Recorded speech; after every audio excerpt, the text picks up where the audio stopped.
Hey guys, welcome to the Liberal Hive Mind, the dishonest leftist media. You know, people want to say there's no left-wing media bias. It doesn't actually exist. Then can someone please explain to me the discrepancy in treatment? You know, Joe Biden or really any Democrat, whenever participating in a mainstream media interview, they're always treated so nicely with kid gloves. No real hard-hitting questions. I mean, sometimes you get the odd tough question, but they never tend to follow up or really challenge the bogus response coming out of these Democrat hacks. But then, of course, when dealing with any Republican candidate, or God forbid a Trumpian adjacent candidate, the gloves are off. No more kids' gloves. We're talking about bare knuckles. These journalists metaphorically putting on brass knuckles, going in for constant attacks, counter strikes, and cheap shots. The bias is as clear as day. And of course, it's once again on display as NBC News releases an exclusive where they attempt to challenge or take on Vivek Ramaswamy. Let me show you guys this ridiculous clip. We got some stuff to get into, so let's roll the tape. All right, folks, so let's first start off by taking a look at this interaction. It's a 5-minute video. I'll try to condense it as much as I can, but it might be a little bit long. Let's take a look, and then let's have a conversation. Let's talk about what white supremacy and what happened last night for a moment, because when you were talking to reporters last night, you called white supremacy a myth. When someone asked you about Dylan Roof, you said you didn't know who that is. Have you looked up what happened in 2015? Yeah, look, I said this last night. Invidious racial discrimination is wrong no matter how it happens. But if a Washington Post reporter is asking me almost like a catechism, whatever question I said, I'm against invidious racial discrimination, whatever form it takes, but says, do you denounce white supremacy? It's incumbent on us for us to define what white supremacy is. I wrote my book, Woke Inc., and I've written about the detailed understanding of what the popular understanding of these terms have come to mean. Do you believe punctuality is a vestige of white supremacy, Dasha?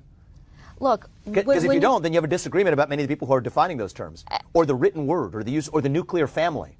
These aren't my words. These are the words of intellectual proponents from Ibram Kendi to the Ayanna Presleys to BLM that have said these are vestiges of white supremacy. So Mr. we can't have it both ways. What you do, though, we have to have an honest you discussion. Straw man arguments. Last night you brought up Jussie Smollett as the best example of white Smollett was the hottest thing in news in the back of a fake actual attack on him that we have to contend with. And yet you have examples like the Buffalo shooter in New York just in 2022. You have other examples. But you are also cherry picking when you bring up Jussie Smollett. I'll look at all of the statistics. More black on black crime. If you really care about actual crime against black Americans, let's get to the root causes of it in the inner cities of this country. The Anti-Defamation League tracked a 38% increase in white supremacist propaganda last year. Who's tracking that? The Anti-Defamation League. Yeah, the ADL, I don't think is a particularly credible source when they have a cherry-picked information. So who are we supposed to look to when we're talking about I would suggest look at there's a table, 2x2 table. Federal law enforcement data, which you could say what you do. Maybe we shouldn't believe that either. But look at black on Asian crime, black on black crime, the FBI hate crime statistics. That's a law enforcement agency. 59.1% was based on race, ethnicity, and ancestry, saying hate crimes rose 12% between 2020 and 2021. Look at the absolute crimes themselves. What they classify as a hate crime is itself a political judgment. I think that when you actually care about protecting life, if you want to say Black Lives Matter, let's look at where black lives are actually being lost. It's in the cities, at the heart of other black Americans and criminals that are restrained by the absence that we talk about as well. But are we supposed to ignore white supremacist hate crimes? We're not supposed to ignore any kind of crime, Dasha. That's what I say. But what I see is a selective reporting. Take the Nashville Transgender Shooter Manifesto. Every shooter manifesto in a mass shooting has been released within 48 hours, except for that one shooter in Nashville.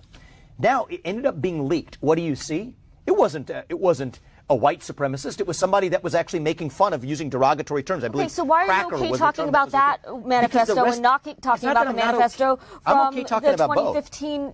I'm more than okay talking about both. But what I'm asking is, why is the mainstream media suppress that one? Why did the police suppress that one? Why was that the one shooter manifesto that of all of the mass shootings, every other shooter manifesto has been released? I'm focused on that one because that's the one that's been hidden from us. And it comes back to the point of my candidacy and the way I'm going to run this country. Trust the people with the truth.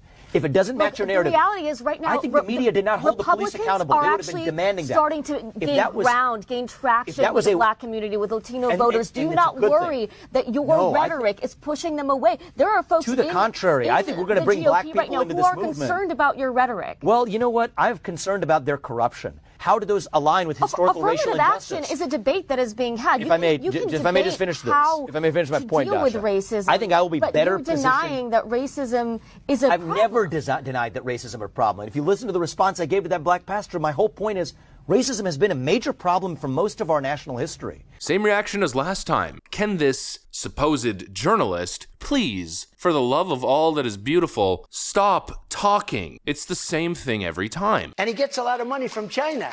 Why is that? And why aren't people? But I want to ask you about another investigation You're so that you're wrong. facing. You don't know the subject. I do know the subject. He had and one I do at know University the of facts, Mr. Pennsylvania. President. I think it's shameful. And if I may finish just answering, well, let me this just. is really important. I'm going to go ahead and interrupt you here because I'm going to give you some hard facts. Of it shows. So here's what entrapment you can't is. cherry pick.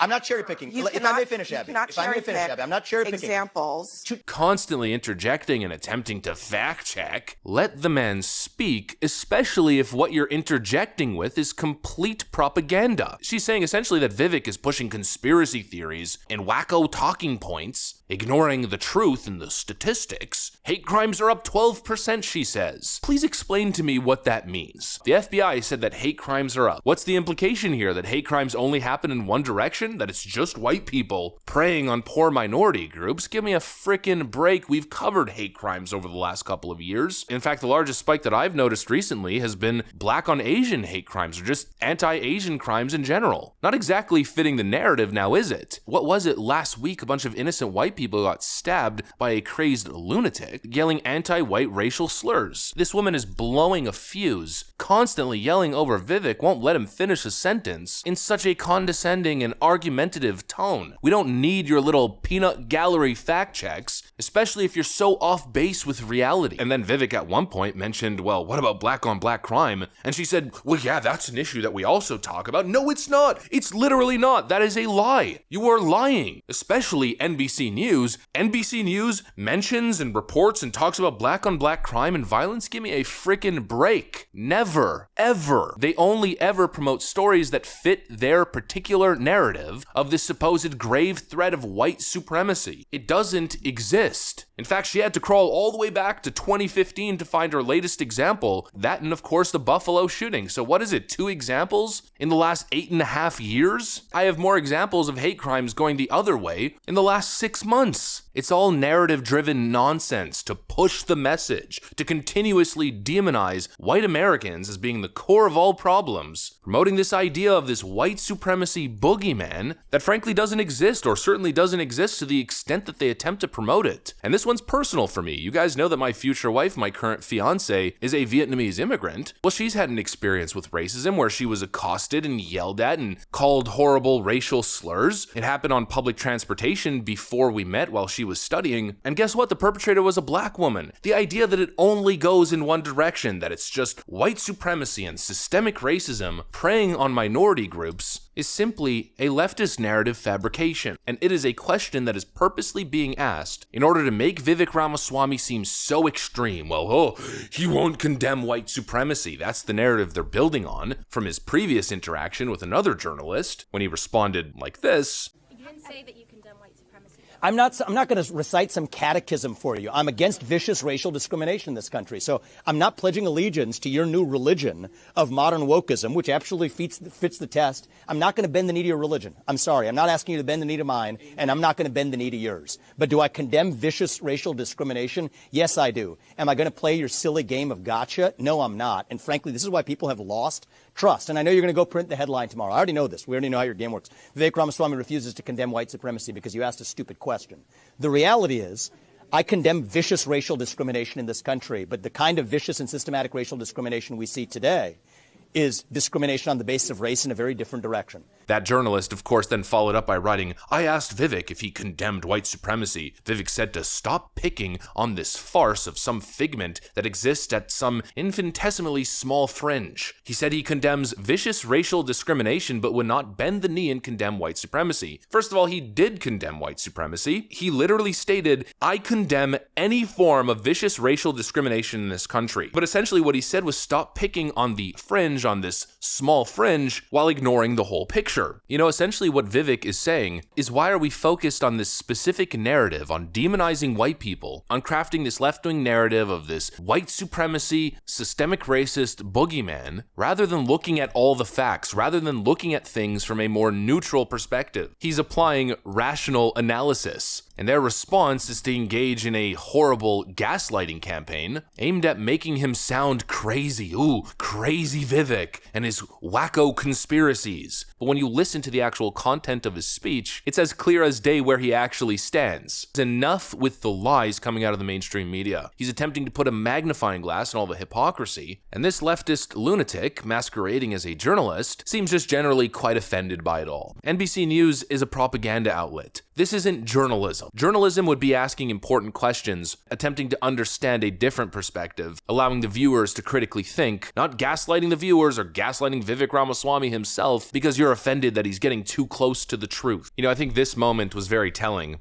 It's in the cities, at the heart of other black Americans and criminals and that's that are restrained by the issue that we absence of talk about retreating as well. police. But are we supposed to ignore white supremacist hate crimes? We're not supposed to ignore any kind of crime. She asked the question, are we supposed to ignore white supremacist hate crimes? No, of course you aren't. But the issue is that's the only thing you put focus on while ignoring all other types of crimes. That's the point he's attempting to make. That you're attempting to push forth a narrative of white supremacist violence being this big, growing threat when it really isn't. Meanwhile, ignoring all the other actual growing threats, and probably ignoring the most significant threat to black life, which is black on black gang violence. The whole point of what Vivek is saying is get your head out of your behind and stop promoting these ridiculous divisive narratives. As if black people should be scared of white people and scared of white police officers. The data simply does not back that narrative up. And the Jussie Smollett thing that was mentioned earlier is honestly a perfect example. She kind of dismissed it. But if you really think about it, outside of the Buffalo shooting, when's the last example of an anti-black hate crime that took over the news cycle? It's the Jussie Smollett situation, which turned out to be a massive hoax. What we see here is truth versus propaganda, truth teller versus paid establishment, push the message journalism. All I'm asking